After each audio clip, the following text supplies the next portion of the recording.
students are gone, but you are still here. And we know how you feel because you are done. But you have so much work to do to get ready for tomorrow. Good afternoon, podcast listeners everywhere. Welcome to After the Bell, a Stunt Brothers production. A podcast that gets inside the life of a teacher and provides a wellness guide for being prepared to take on this most challenging of professions. I'm Martin Stuvel. And I'm Roy Hunt. And we share your pain, having taught a combined 70 years. The guarantee of this podcast is to make you laugh, make you think, and give you at least one little nugget that you can use in the classroom. So get out your marking, organize your supplies, or just pour yourself a coffee. I want something stronger. And listen, engage, and interact with After the Bell, a podcast for you, the hard-working, dedicated teacher who wants free lesson plans, free advice, and a free meal. Okay, Roy, but I'm not paying for anything more than McDonald's. Well, Mr. Hunt, here we are, episode number 4. How you doing? I'm fine, thank you. And Good. you? I'm doing well. Still out in the garden. Still out in the garden. Despite the rain. We've had lots and lots of that rain. We have had an atmospheric river, and then, I don't know, what we've had atmospheric streams after that. It just seems to come after one after another. It's a hard time of year, right? It is. Yeah.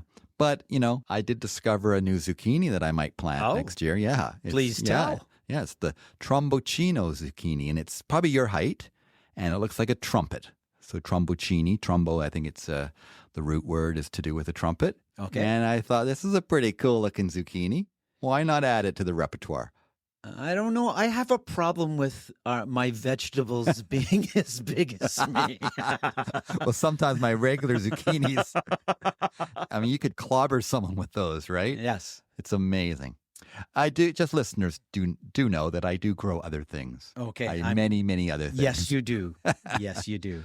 But I'm just always fascinated that there's a new type of zucchini out there. And, with Halloween, I was thinking next year I might do a whole pumpkin patch in my front lawn. That might be kind of a neat thing to set up when the visitors come looking for candy. There's a pumpkin patch there. Well, it sounds like another project based on vegetables. There you go. You have to do. Bring on the trumboncino.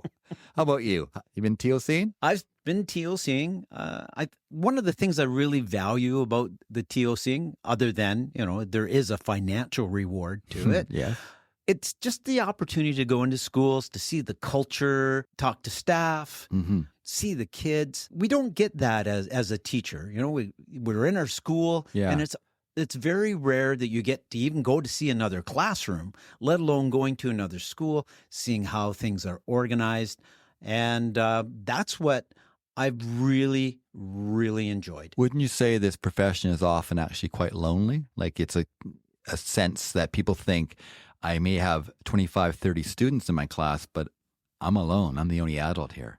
Well, it's a double-edged sword. Yes, I think there are people who want to be alone. Yes. Because just leave me alone. Yeah. But then I agree. You kind of get stuck in the situation where you're facing the demands of your students and you're facing the demands of report cards and curriculum and marking.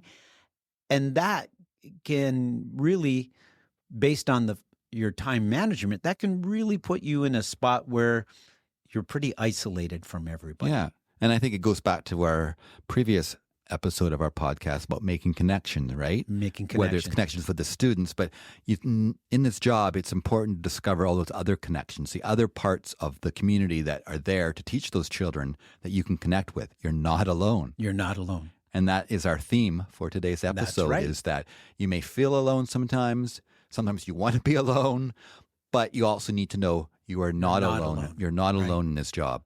And thinking back about our own career, maybe we could explore a few things where we thought we were alone and discovered we were not. Does that sound like a plan? Yeah, it's a good idea. Yeah. What about you? What would you sort of find at a time when you felt alone and that changed for you? I would say that first year of my job teaching in North Vancouver with a very, very challenging class, probably the most challenging class I've ever had. So it was always my measuring stick, right? Mm-hmm.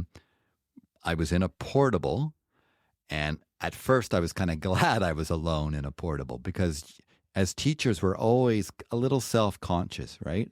About, oh, is this the correct management style? Is my class too noisy? What is my lesson compared to this senior teacher down the hall? So I felt I was a safe place to kind of make a few mistakes on my own without being judged. But it's that double-edged sword where you forget that there's other adults there that could help you and support you. And I think back to that first few months where I was ready to quit at that point. I really was. Wow. I would have dreams about the job, and it was just, they were nightmares. They were nightmares, face it, yes. just the level of challenge in that class that university had certainly not prepared me for, right?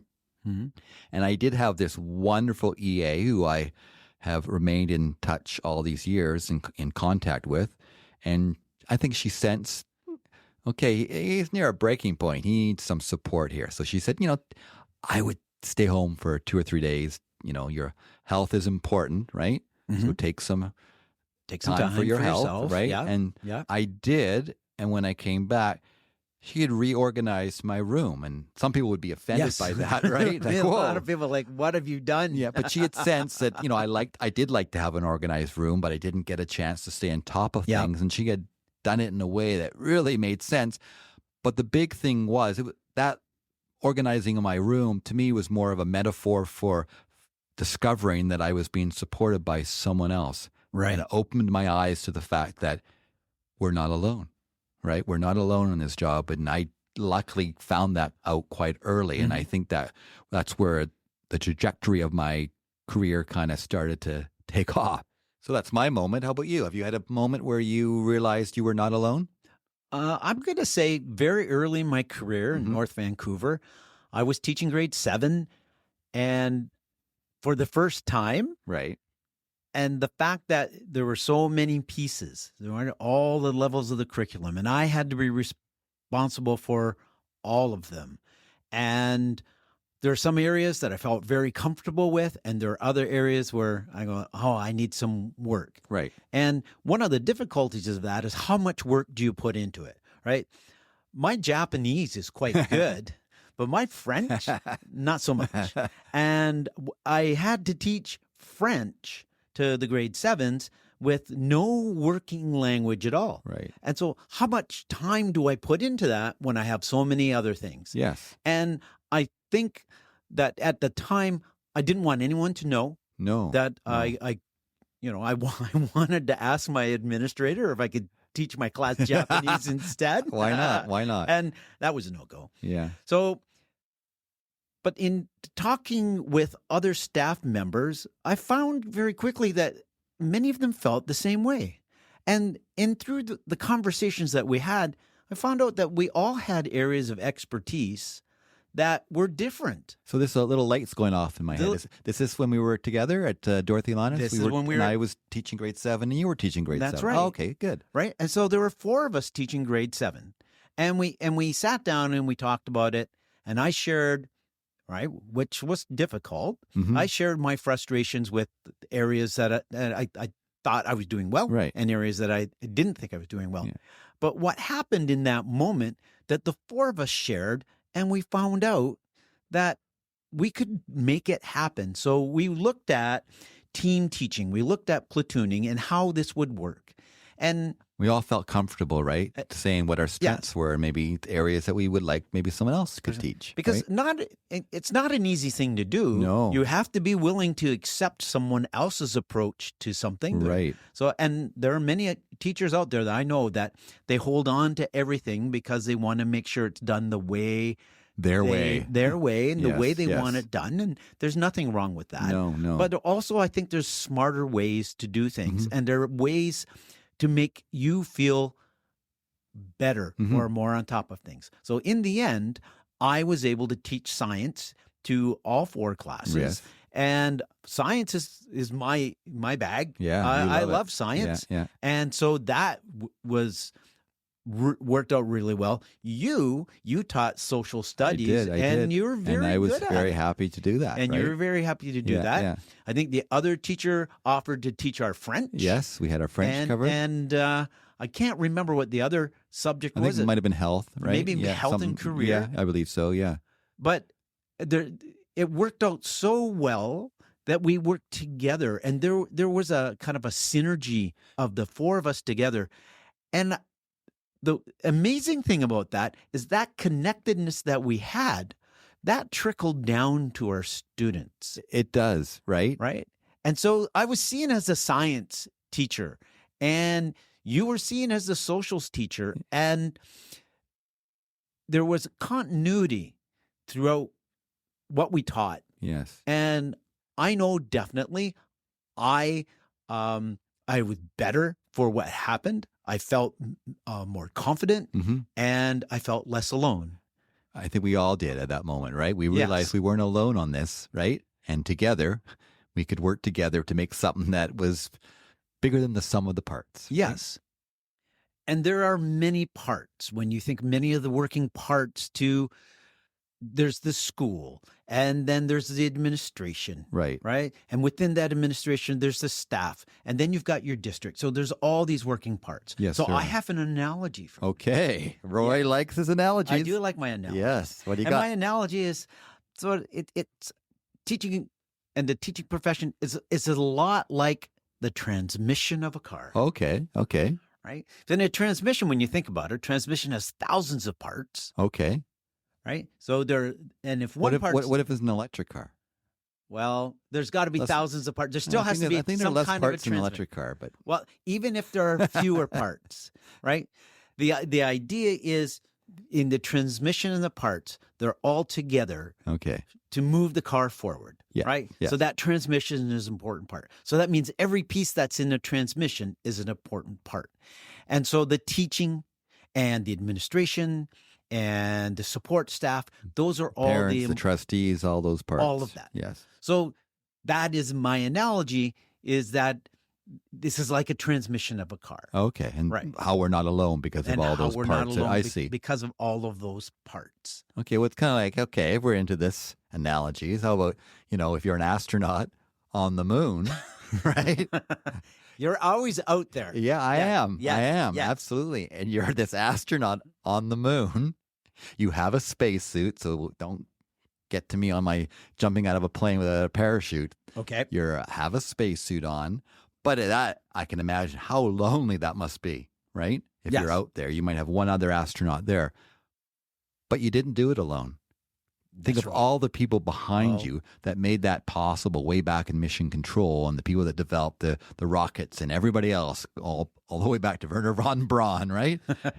And Newton, right? And all those things that actually are there that helped you along the way. That's right. Yeah. And it's like a lot like those famous people that are out there said, I'm a self-made individual. Oh, you I'm hear a that all the time, self-made right? person. Yeah. And no one's a self-made No, person. no. There are always others who've helped others Yeah. to get to where they are. No one did it on their own. No one did right? it on their own.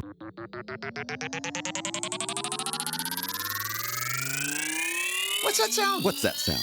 There's the homework board sound.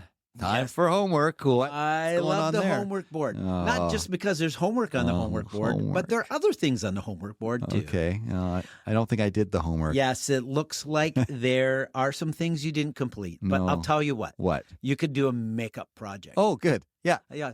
Grow zucchini. Okay, I'm on it. The trumboncino, right? There you go. There we go.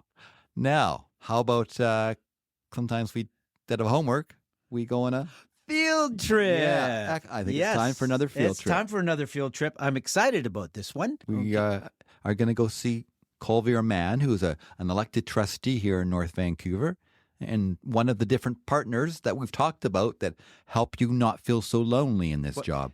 You know, and it's interesting. I'm excited about this because I really don't know the pieces that a trustee plays. I don't think many people do, things. right? And I think it's important to learn those pieces and understand them. Right. Yeah, But, you know, I did elect a trustee, right? and many people did. And But what do they do? But what do they do? And that's a fair question to ask, and you should ask that. And we're going to go on a field trip and find out. I think that's a great idea. Kulvir, welcome. This is great to have you here. Yes, we're very happy to have him here. Thank you for including me in this great Spread the word. Yeah. Spread the word. Spread the word. Yeah. I No, will. exciting. And we always start with a little bit of an icebreaker. Yes. It's called ABC 1, 2, 3. Okay. Martin's Okay. going to do the ABC. Okay. I'm going to do the 1, 2, 3. So just say what pops into your head. Okay. First thing. Recess or lunch? Lunch. Red or blue? Red. Okay. Ooh. Math or PE?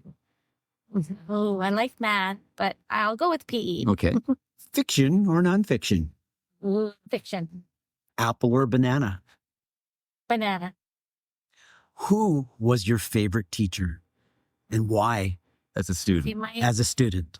My favorite teacher was my first teacher in kindergarten, Mrs. Jenkins. Fortunately, she has passed away. Yeah. But just entering the school system at the age of 5, being like so scared, and I didn't really speak English because my parents speak Punjabi. Okay. Okay. Yeah. So having to learn that on my own to go to school Scary. was very scary. Absolutely. And but she took my hand. She came to my house, Oh, gave a book to me, and I still have that book. oh that's amazing. She had written Yes. me a little card, and I still have that as well. Yeah. And it was just the way that she welcomed me into kindergarten. Yeah. And she always was there. Like I could always go to her, even though she couldn't understand me because I didn't speak English Right. fluently. Yeah. She always tried to figure out a way of how to understand me and support me.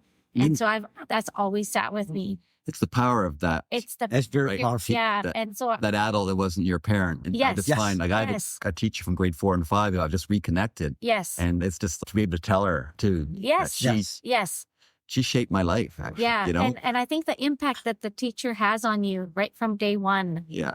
it's so valid. It is. The It is. impact it has Yeah. on your Yeah. life, and you don't realize it. No, you don't. But to me, even now, when I'm not in kindergarten, but like so many things have happened in my life, but that was like a starting point, Right. I feel. That's an anchor. Yes. Right, And right. probably one of the reasons that I'm sitting here as a trustee Right? Wow. as Yeah. well. Wow. Okay. Wow. Well, good. Thank you. And I know traditionally we've done just ABC, Oh, 1, 2, 3. you gotta throw But something I else have in, are one you? more to Oh, add. really? Okay. I have one Okay. more to, are you okay with that? Yes. Okay. Okay. Okay. What's this?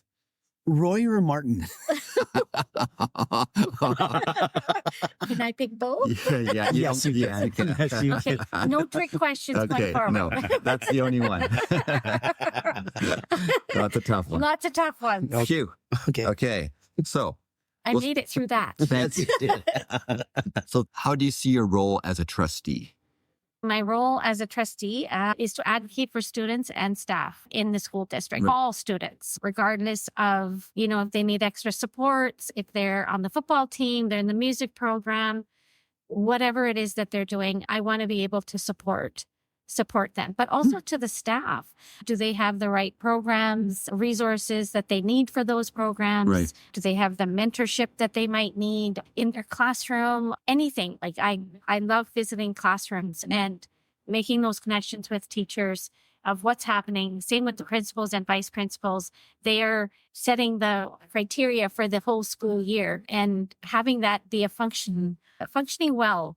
And everybody is a school community. Do you find teachers Right. welcome you coming? Like they seem yes, really, yeah. yes. Okay, good. I get invited a lot. Nice. I'm really happy about. I do check in. Every trustee has a family of schools. So in September, first week, I don't bug them the first couple days, but at the end of the week, I'll send them like a welcome back email to say, hope you had a great summer and a great first week back on your trustee rep. I'd love to come and see you and make a connection. And that's how Right. my journey starts with my schools. And I do visit a lot. I think that is my best learning opportunity to make the decisions at the board table. Yeah. Because if I'm not in the classroom, How do you know what's going How do on? How do you know what's going going on? on? Yeah, exactly. Yeah. getting that information firsthand from people that are in the schools. Yeah. And you have actual evidence. But I'm sharing their feedback Okay. because they're on the ground level, and especially students as well. Yeah. Because they're the ones in the seats Yeah. at the schools Yeah. with the teachers, Yeah. learning the subjects, elementary and secondary. Yeah. And for them to have that confidence and trust in me to come and talk to me Yeah. is also another thing. Advocating with the local MLAs Yes. because they Okay. have the funding. Yes. They have access to the funding and building those relationships so that I can go and approach them and say, this is happening in your school district. What can you do to help? And I think that's really important. And also with the two municipalities, Yeah. Yeah. with mayor and council, we Yeah. meet with them once a year Right. as trustees. And, that really cements that bond so that we're on the same page going forward, advocating for what the school district's needs Yeah. are. And so having those relationships. I think is relationships is important. vital, whether Yes. in life, in your Yes. classroom with your students, Yes. And also being a as trustee. being a Yeah. trustee. So, if I don't have a relationship with the principals or teachers, they don't feel comfortable having me in the building. No. And if there has to be a purpose of why I'm going. It's not Yeah. like just to go there and tick a box and say, oh, I visited my school. Why did you choose to be a trustee? Okay, this is a long answer. I wanted to make a difference for students. My journey, I guess, started at Kenyon Heights, where my two children went. Yeah. And I became the PAC chair there. It's too early for me to become the chair there, but I did. That's what happened. Yes. Put your hand up. Okay. There you go. Before you know it, you're a trustee. Yes, pretty much. But it was just those bonds that I was able to make and, getting to know all this. I knew every kid's name in the school. I didn't always know the parent's name, but I knew that they belonged to this parent and they were this child's mom and dad. And then the teachers, I was able to form a bond with them and seeing in their classrooms, like what the struggles were, what the challenges were, and what things were going well and what I could do as a PAC rep to support them. But then over the years, like as my kids went from kindergarten to grade 7, there was all this information that I had gathered. But also parents would always come to me as well and say, Kulvir, can you help me with this? Can you help me with that? Okay. Because over the time you build all these relationships with parents as well. And if they trust you, they can come to you with their challenges, Right. but also things that they want to donate to the school. Yeah. Being able to organize all these things. What a great training ground. It's, that way, it right? was. And I was just, it was my second home. I felt that the staff and the students were an extension of my family. And so when I joined the North Van PAC, because I thought everybody said, okay, do that one, because then you'll have access to 32 schools. And and so I did. But then the main reason was I got to sit on committees at the school district level, meet the senior exec people that were making decisions for my children. Yeah. But also all the other students. We build 32 relationships with still- them now, So, right? learning more about the school district. I didn't really think of being a trustee at that time. No. It was just like the next extension and supporting kids. And when I sat on the committees and everything, I became interested and saw that the struggles for funding and new schools we needed and the different programs and all the hoops that you have to jump through to get all those things. And a lot of people came to me and said, the trustee role would be really great for you. And you They can were set right. your own hours. Yes. They made it sound really good. Roped me into putting my name in. But I think that was one of the best decisions I've ever made. And the school district has done amazing things in the 6 years that I've been lucky enough to be on the board. Okay. So I'm really proud of those accomplishments, especially the pandemic that we had. I mean, what a Yes. challenge, That right? was nobody had a guidebook on how to do that. Making it up as we There's go, nothing. right? Yeah. Really? Yes. But our school district led the way up. People were following things that our staff had put in place. Right. And then, we built 3 schools during that time Yeah, during COVID. yeah. Wadsworth and Argyle Yeah. were finishing. One was finishing up, one was just starting. Yeah. And then we had Mountainside. No Yeah. delays. We actually finished Hansworth 9 months, earlier. I mean, that's Earlier. unheard of, right? Argyle opened, but no parent could go in and see it. Can you imagine? I know. And the kids were in cohort. The So it was beginning, when you think back just 3 years ago, where we were at and now where we are at. Yeah. It's- When I hear you Yeah. explain these things, sometimes I think people become a trustee, it's a stepping stone for something else, Oh, you know? yes. And Another they don't, political. but Yeah. I mean, you should go on. You should definitely. So I don't want to discourage that, right? Yes. Yeah. But I think it is your thing that you Yes. love to do and You have to help be and support. Where passionate some about it. I've seen Yes. over the years, not all, but some that Yeah. they're just using it to get known, to get out Yes. there, To And the then- next step. get to a higher Yeah, level. you're an elected official. Yeah. Yeah. And then, going to council or being an MLA or MP, Right. those are, it's a route to It get is. to the It next is. thing. It is. Yep. Yeah. But I don't know. I think that you have to be passionate about education Yeah. and care for all the kids Right. in the school system. Right. Yeah. I mean, yes, I do have, only my daughter has graduated out, but my son is still there. Mm-hmm. But so every decision that I make affects my children Wow. just the same as everyone else's. Right. So having children in the system gives you a different perspective as a trustee. Right. And there are trustees that don't have children in the system across the province. Yes. So it doesn't hit them the same way because it's not their lived experience. No. So Yes. during COVID, every decision, my kids both Right. having the same thing Yes. happened Yeah. to them. Yes. So it wasn't like somebody could come to me and say, Fear, how could you make that decision? I could say, well, I'm living that too. With Yeah. you. Right. Yeah.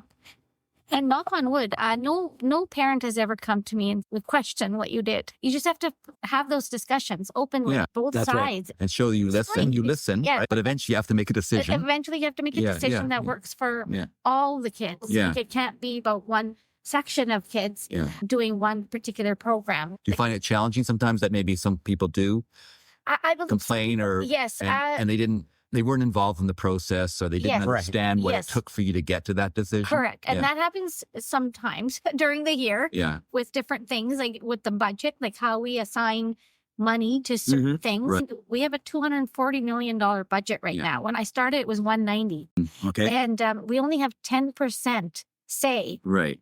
of The rest money. is taken The up. rest is taken Sure. for wages Yeah. and Mhm. benefits and Yeah. all those things that we need to have our staff Of in course. place to do all those Yeah. things. But that 10 million or I'm sorry, 10%. 10%, Yeah. is nothing. But I feel that the partner groups are very compassionate. They Yeah. understand where we're coming from, but they also have reasons why they have these things on their needs list. Yes. And sometimes Mhm. they we collaborate together, merge their wishes so that everybody gets something. But we can't give everything all to one partner group and then nothing to another. No. No. But it has to be in alignment, which works best for the school district at the end of the day. Yeah. Yeah. Yeah. So then, are there certain skills that a trustee requires to be able to work with those partner groups Yes. and with those people who have a say in what's going on? What do you think those skills are? Well, first of all, I think it's building the relationship with each partner group, with the reps that they have. But I think number one is also listening, listening to why they're sharing their needs list. People want to be heard, right? Yeah, Yes. they Yeah. want to be They heard, want- and they want to know that you heard them. Yeah. And the best way to do that is when you're sitting at the board table saying those things, like sharing those out. But Right. then also at our trustee seminars or workshops or whatever, sharing those out. I met with NVTA, and this is the feedback that I got. Mhm. Sharing it with the other trustees, sharing it with senior exec. Yeah. While we're doing all these discussions for the budget, because it is a long process. Yes. It's going to start in February Yeah. and then end Yeah. in May, June. So it's a long time to gather all of that information. But if you don't have the relationships and the patience and the compassion for where the groups are coming from, and it's not just from the partner groups, you have to go out in the community, like your schools, like my family of schools. The reasons why I'm visiting those schools, going to the PAC meetings, going to the school, gathering that information throughout the school year, Yeah. not just in February and then to May and Yeah. saying, okay, well, this is what I heard. It has to start at the beginning of the school year. Right. Right. Yeah. Because something they might have wanted is they're not going to get it until June. No. That's And then it yeah. goes for the next school year. But then you're no longer their trustee rep. Right. But it's I think listening Yeah. and being collaborative. Being collaborative. Okay. Yeah, and then teamwork. Okay. You have to tell them that we're a team that's working together, because all these people come together to In for the end, benefit. right? of We're the all here, students. hopefully, Yes. for that benefit, And the right? benefit is for the students. Right. We're Yes. all in it for the same Yes, thing. yes, yeah. If there were no students, none of us would be No, here. we no. Right? So, Yes. so I so I think it has to be for the keeping that always in your mind that Yeah. why am I here? Yeah, The students. yeah. And then as also another part, the staff. I think you've touched on some of it, but what do you think going forward are some of the main challenges the district faces? Obviously, it's funding. Yeah, We never yeah. have enough Always, money. right? We don't have we're looking for a couple of schools. Linmore is at the top of our list. Yeah. We are also looking for another school in the city. Because there's been a lot of construction and Yes. all our schools Lots of are construction. they're registered to the hilt. Right. And there's not much And the more construction's space. not stopping. And the other thing is the time it takes to get a school. Yeah. For Cloverleaf, 2018 is when we started advocating for Wow. it, and we got it in 2024. Wow. And by 2024, you suddenly need another 3 And now schools, we need right? two more yeah, schools. Yeah, yes. I mean, yes. we do have schools that are leased and which we can take back, Yeah. but they're not in the correct spaces. Catchment areas. So like right? not where Yeah. the growth is happening. Exactly. Yeah, So, yeah. I mean, those are always an option, but Yeah. you have to have, it has to make sense. Like, you don't want people driving all the way down to, No. Windsor, Blue Ridge area when they live here in Community the city. schools, Yeah. the best, right? Because Sure, you that's- also want them to be walking to school, Yeah. taking Yeah, the exactly. bus, Yeah. We're trying to reducing encourage that. congestion. You Yeah. want safe and active routes to school, Yeah. Yeah. which is another passion of mine. And having all Yeah. of those things, you need the neighborhood school. Right. In some ways, I don't know if I'm going to get in trouble for this, but I think taking back that situation where it was decided that you can go to any school, I think that should be taken Right. back, and you should be only allowed to go to your neighborhood school I because know. that would Yeah. cut down on a lot. Don't you think schools are the last community thing we have? Yes. We don't go to church as much. There always No. were other things that Yes. were part of the It's- community, right? Yes. It's a focal point of School is the a community. It It is. is. And It I think is, right? it has become even more of a focal point Yes. than ever before. Yeah. Yes. For the reasons that Martin Yeah. stated. Yeah, Yes. yeah. And really, when you think about it, I love I'm proud of the fact that Yeah. we have safe schools, Yes. right? And Yes. and because of that safety Yeah. and that community Yeah. that is built into the schools, Mhm. that's why they're actually, I think, a place that is a community school is coveted more Yes. by the people who go there. Yes. And Yeah. the school may be the only safe place for the students that are It- coming there. yes. Yes. Like the teachers play a huge part in the child's life. When I started up with Longsdale School, Yeah. which is where the board office is Yes. now, and those 1990, Yeah. for a lot of those kids at that time, that was like the inner city of North Vancouver. It Yes. really was. That was a safe 5 hours. That, Yes. it was Yes. so vital to them. Correct. Yeah, and yeah. I think that may get lost in some ways. Yeah. But also, like, we're doing so many other things outside of the box of learning, like Yeah. the Feeding Futures, Yes. the food programs Food that we're program. providing at our schools, Right. the social emotional learning, mental health, those aspects, providing resources for families that may Yes. need that. Yes. There's so many other things that the school district is doing that doesn't fall into the regular pending No, set no. by End the of the day, provincial government, yes, right? exactly. No. And we have to adjust. There's so many issues in our world that the school is like a safe haven. You can go there and Yeah. have that space to, and then it's an extension of your home. Yes. Yes. And that's the end of part 1 of our interview with Kulvir Mann. Part 2 is going to come right up, but first, we're going to head back into the studio and see if there's anything going on with this week's Detention Hall. The detention hall. That's right. That's Yes. right. And that's where we put an idea or a person into detention because we think they need a little time out to think about something. So what are we going to do for Well, I detention gave hall this this a- time? I gave this some Okay. thought, Mhm. and we've been talking about being alone. And there was a time when I felt alone, and that was when I was down in my basement Yes. for 6 weeks because of COVID. So I would like to put COVID-19 or whatever variation was it there at the time in the detention hall. COVID-19. What a lonely time that was, right? It was. Trying to teach online during those times with technology around us, but that's a time where I did definitely feel alone. Yeah. That's right. And we were there, I mean, in North Vancouver, it was about 6 weeks Right. of time in our basement communicating with our students on technology.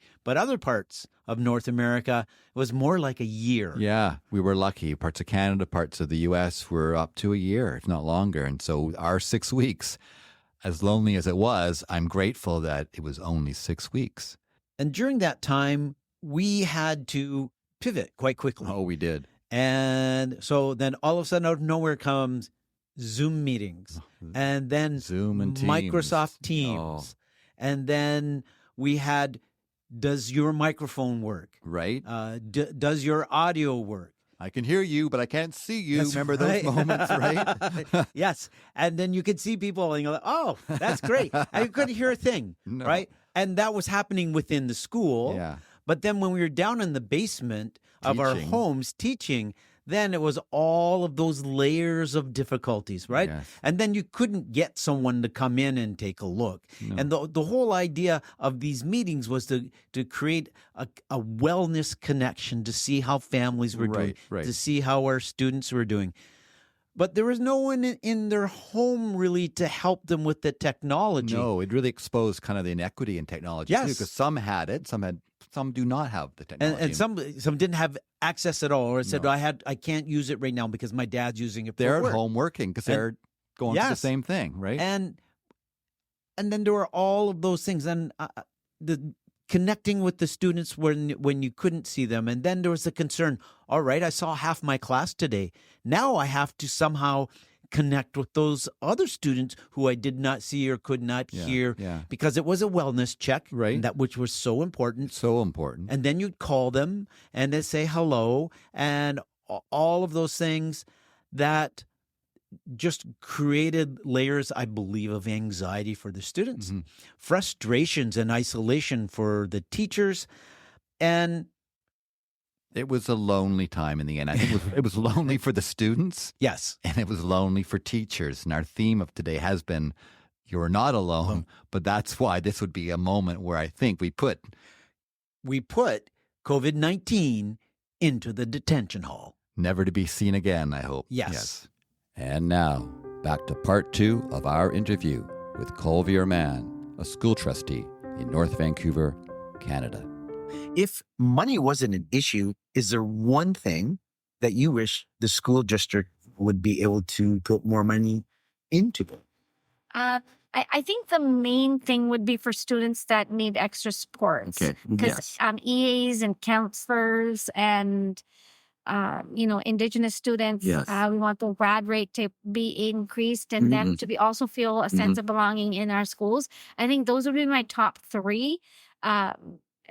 Funding if money was not an issue, and also schools. Yes, Yeah, of course. of course. Figuring, It was what there. School is made. Yeah, right. And it can be done in 1 year. We built a high school, and It can. Yeah. yeah. So I think if the will is there, Yeah. there needs to have, we need to have those kind of things. It's sometimes out of the box thinking. I think like little ceremonies that we have at our school, celebrating different cultures. Yeah. If money could be provided to celebrate those, Yeah. because each of our 32 schools has a different school community. They do. Yes, they the do. makeup Yeah. is different. You feel it when you go in there, right? You do. The first step you do. that you take in Yeah. at every school, like you are immersed into that school community. Right. Yeah. And, some school communities need a little bit, they're not able to fundraise or for whatever reason. Yeah. Yeah. Being able to give them the extra money Yeah. so that they can do Because it shouldn't be based It on how shouldn't much be you can based fund. on- It- yeah. it's And not public- where it's you are. public It's education, public right? education. It is. And I want every child to have the same Yes. opportunity and resource so that they are able to function in their life. Because it's the ultimate equalizer. They call it. Yes. It should be the same ultimate, across yeah. the board. right? Social program. Because Yeah. you want a society where everyone has a chance. It's public education, Same right? chance. Right. Yeah. Same Yeah, chances, same the chance. ability Yeah. to flourish, Right. Yes. and to move forward. Yes. And that's be the thing. I mean, a and you citizen. save money down the road when you do that, Yes. right? Yes, every you do. study has Every shown study that, has right? shown Right? that. Yes. Right. You know? Yes. An educated population Yeah. is It's a so many strong levels. stronger a stronger yes, yeah. yes. And Yes. if people have that from kindergarten to grade 12, their well-being, their sense of belonging, sense of space in the community, that will also result in less money being spent for their, they're not seeking out resources to go to a counselor, Right. seek help. Yeah. They're healthy, they're walking to school, they're active, all these things, they're not hungry. All these things have an impact because if you don't have all those things, you will not be successful because there's something lacking when you're out of grade 12. Yes. And then not everybody has to go to post-secondary. Absolutely not. It's, we have students that are doing trades and careers, and they're doing all these programs while they're in our schools. Yeah. So by the time they finish grade 12, they've already got a job. And that's a positive too. I think we're starting to recognize that. Yeah. At one time, I think the school system was just about getting you into post-secondary without recognizing all these wonderful it's not for everyone. careers you can have. Everyone. It's not for everyone. Yeah. And kids shouldn't be made to feel that it's not second best, right? Yeah, you're not successful because you didn't go to UBC you didn't go to, Toronto or wherever. Right.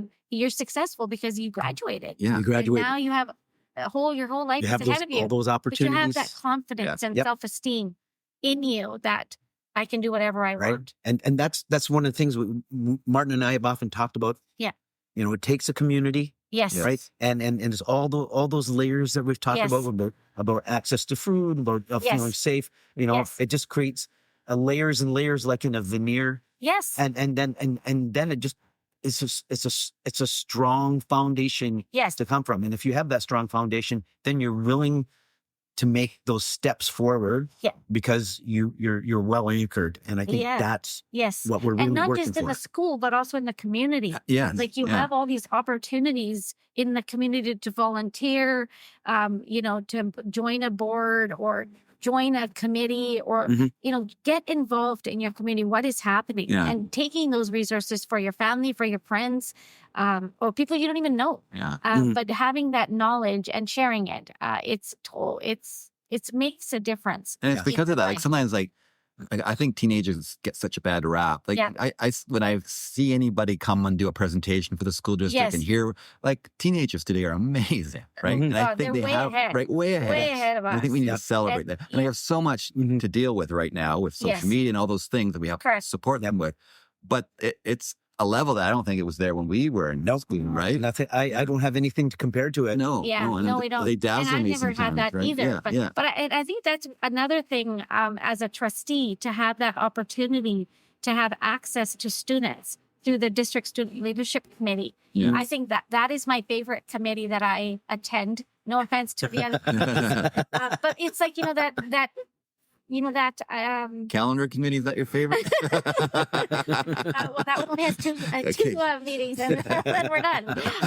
But it's that connection to students firsthand. Yes. Yeah. And they have that, that trust in you to tell you how they really feel without judgment. Right. And being able to, share their feedback and experiences in the classroom with you, unfiltered. Yeah. And I feel that kids are great at that. They tell you as it is, and there's no holding back. And we as trustees and senior exec and the teachers and everybody else need to listen to that. Give credence, credit to them that this is this is what they feel. And, their voice matters. Yes. And being part of that committee as a trustee rep over the years that I've been a trustee is so profound.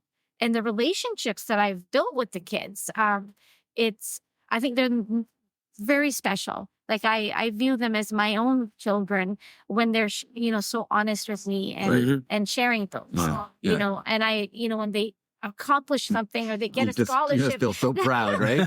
They send me notes and say, I got into this school. Oh, wow. Or can you can you do a letter for me? Yeah. And that is special. Yeah. That they feel that they can come to you and they're celebrating their accomplishment with me. Yeah. It's very, I can't explain in words what that means. Yes. As a parent, to get that, right. I feel that. And even kids that are, I've graduated. They still send me notes. We're Instagram. You've made those connections, and that relationship is there for life, right? It is. I see them in the summer, and they help volunteer at different things I'm doing. So I still have that bond with them, and I think that says a lot of the impact that I feel that I've had on their life and in the school district. And so I think those are my biggest accomplishments. It's not the things that I might have gotten or something that I got to go attend. It's that. Yeah. That is what. 'Cause it's so intrinsic and deep, right? It gets to your heart. Yes. Right? And I know as retired teachers, I mean, as a teacher, those are the things that you just shared with us. Yeah. Those are the things that we get back from our students. When the student comes back and says, "Oh, that was the best year of my life," or "I really enjoyed that year," or they say, "Guess what? I graduated university." And those are the things that money can't buy. No. Right? And they're priceless. And they fill your bucket or they warm your heart. Yes. And wow, you have such an amazing connection. Yeah. Yes. And that's and it matters because they value you, like you matter to them. Yeah. Like for them to come and say that to you as a teacher, or for me as a trustee, or even as a mom, that they might have grown up with my child. Yeah. And I've seen them grow from kindergarten to grade 12. Like those graduation ceremonies are so, emotional for me. It's not just my, when I don't even have a child walking across the stage. They are my children walking across, like all the kids that walk across the stage. Yeah. I feel like I'm so proud of them. You're they connected did it. to them. Yes. And I think that's what the role matters to me. Wow. Like that's what it means to me. I would say the graduation ceremonies. When I was the chair, I attended them all. All 7 of the high schools, but then also the Squamish. Do you sleep at all? Those were a bit crazy at the time, but it's fun though, and I know the kids that are walked. Not all of them, of course, but the ones that I've been able to have a connection with. It was special. Like I also got to dress up and go to their grad and sit in the front row and cheer them on. cheer them on. And then I see their parents crying in the audience, but they're my friends as well. You have that connection. Wow. It's a sense of accomplishment, and then we set them off and see what they're going to do. And I think that's I guess that would be a big filler in my bucket. Well, I'm going to ask our final question, but I think it's going to be impossible listening to you to answer this. And it's just about what's the most fun you've had as a trustee. And I'll let you answer, but I think that's going to be hard. I did write down some notes about what some fun things that I you have a lot of fun, don't you? You had a lot of fun. Yeah, I see the graduation ceremonies, which I've just mentioned. The DSLC committee meetings, building those bonds, like Swan Guard, the year end. Having all the kids take part in the track and field. Yep. I've gotten to do many things as board chair. I got to go to Victoria. It was a first-time thing that we did 2 years ago, where all the 60 board chairs went to Victoria to meet with their MLAs. And that was such a cementing a day and recognized by the MLAs that we did that. And hearing directly from trustees about the importance of public education and why we need them to provide more funding. Yes. So that we can do all those awesome things. I got to do a sleep out with the Carson kids for Covenant House. That was a long time ago. They also host community dinners. So the students put on these community dinners at Carson Graham, and the community comes in, and just being able to support them and meet the people that are coming in, and how grateful they are and how appreciative they are. Yeah. So I get to see as a trustee the impact that the kids are having, not just in their school, but also for people in the community who may not have something, and they're doing their best to provide that. Building that community again, right? Building the connection, making connections. Yeah. And then I think, I got to the Squamish Nation, Tsleil-Waututh, and Musqueam. They had, when it was their anniversary last year, I believe, they invited Prime Minister Trudeau to a very small gathering. Oh, wow. And I was an invited guest to wow. that. So that was very special for me that I got to attend with Rose Green, who is our district principal. Right. And just the impact that, that ceremony meant. Yeah. And it was only their families and Rose and I, and then Prime Minister The Prime Trudeau. Minister. So Wow. it's Right. kind of like And a big less deal.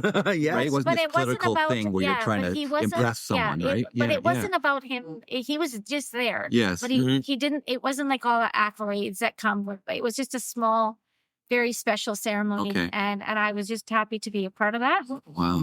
And I think that I love meeting with the MLAs and MPs. So, those are always really great.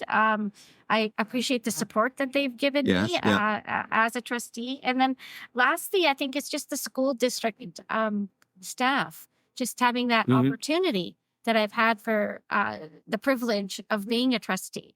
And I hold that as a privilege. It's, you have to get elected for the role. The trust of the and people, then, right? How you do the role. Every trustee does it a different way, Right. Which fits into their way. And I do it the way that I feel that it should be. The way that And- resonates with you. And that's important, I think, Yeah. right? Yeah. Make it your own, right? Yeah. So just, having to, working with the senior exec, all the staff in the ESC building, people like you, like, NVTA, like I worked with both of you. Yes. Yeah. Yes. And I've always felt supported. I mean, the NVTA also, what do you call it when you endorse? Yeah, you endorsed me when I first ran absolutely. as a Yes. trustee. Yeah. That meant a lot to me. Yeah. The QP staff and Yeah. the students, the parents, everybody. And just random people on the street will come up to me and say, "Aren't you Kulvir? Like, aren't you a That's great. trustee?" But at the end of the day, I think it's the best job. If you care about the public education, you care about kids, you care about people that are working so hard for our kids. Yes. Also, I would like to say, the staff, like the teachers and the principals that are at our schools, they don't always, say all the awesome things that they are doing Right. that make an impact on their children's lives. Right. So I feel that in my role, I get to do that. So my posts and everything that I do, it's a way to celebrate. It's a everybody. shout out. It's a shout out to because them. I know Yes. you're not doing it. I know that, I've gotten more teachers to do blogs and stuff. Yes. Yes. Sharing about the amazing things that they're doing. But I think that that's one of my things that I also want to advocate and showcase what is being done in our schools to highlight that for parents that don't get to go into the school, or their child might not come and say, "Oh, did you know that we did this in school today?" Because usually the answer is nothing. Yes. It is, right? Yes. But there's a lot. There's a that lot goes going on. that So you've time at school. Yes. And so I'd just like to end on that. I just thank you Yeah. for everybody that Yeah. as a team, we're working together for the success of all our 16,000 and a half. Right. And we know how students. busy you are, and we so appreciate you taking Oh, time yes, out of thank you. that very pleasure. busy I think schedule it's Really such to a come on. fun of it. And I'm glad you This could enjoyed be it. another great, fun, most fun it's thing you've actually- ever it's done. a- There you go. There you go. Top of the list now. Coming on after the bell. There you go. Well, it's been fun for us.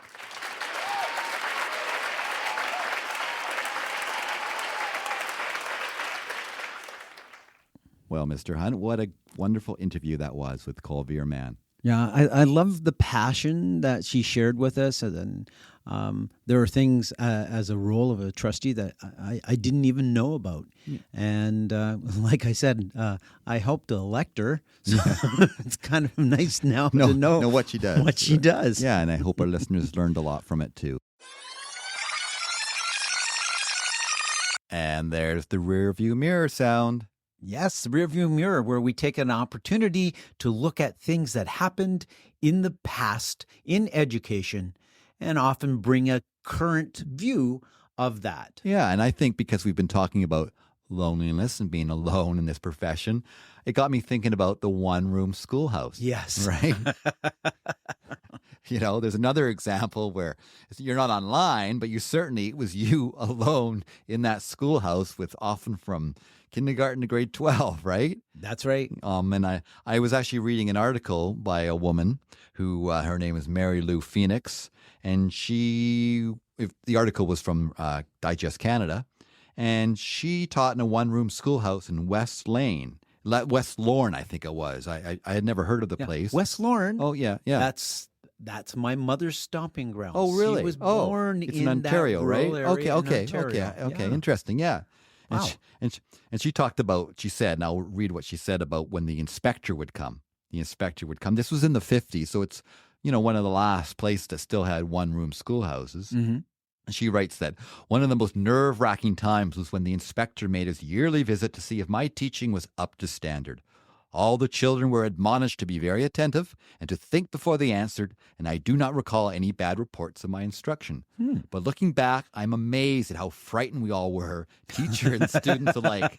What a power trip for this austere gentleman. And I think they were, those inspectors would come in, right? Yes. And I can imagine this Mary Lou, how lonely she must have felt in that moment, having this inspector watch her teaching. Yes. And she really is alone. There's no colleague across the hall. No one else she around. can go to alone. But That's right. So your mom was from that area. That's right. My mom grew up in a rural area, not far from West Lorne, where this teacher was, and she's 82 years old. And I go to Ontario to visit her, especially in the summer. And oftentimes we will go for a drive in the car. We will go out to the old family farm, which my family no longer owns.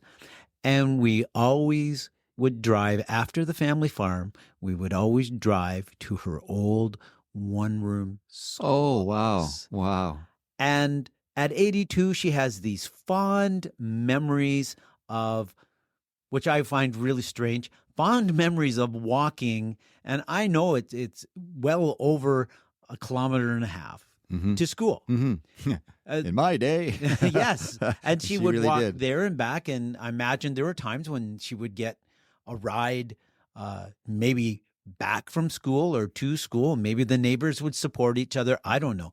But the memories that she has from that one-room schoolhouse, Right. that small schoolhouse with a neighboring children and the teacher, those are still very powerful for her right now. And my heart goes out to that teacher, because that would be a lonely existence in that school, the one teacher. And you're responsible to clean it, to heat it, to do all of those things, but still to have such an impact. And it's, when we talk about this, looking in the rearview mirror, I actually think back to when I was 5 or 6. I think I was 5.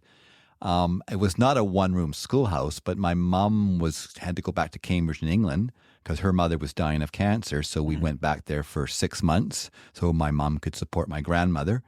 And she wanted to find a place for me to go to school just to help her life a little better, right? She had a lot to deal with. Yes. And so we went to my grandmother's old school. And I remember my mom coming there, and there was a woman up a ladder, and my mom called up and saying, "Could you help me find the headmistress? I would like to find a spot for my son here." And she said, "I am the headmistress." And she came down and I went to that school, and I talk about feeling lonely. Yes. It was lonely at first because they thought I was the American kid, right? There Not you the go. Canadian. Yes.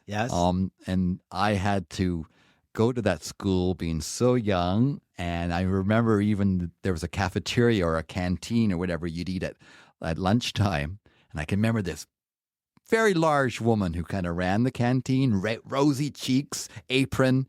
And I remember her coming up to me once. And I mean, it's probably embellished in my memory over the years, but she just screamed into my face, "You are such a messy eater." And she's like looking at my food that was on the plate. And I just felt so small and tiny.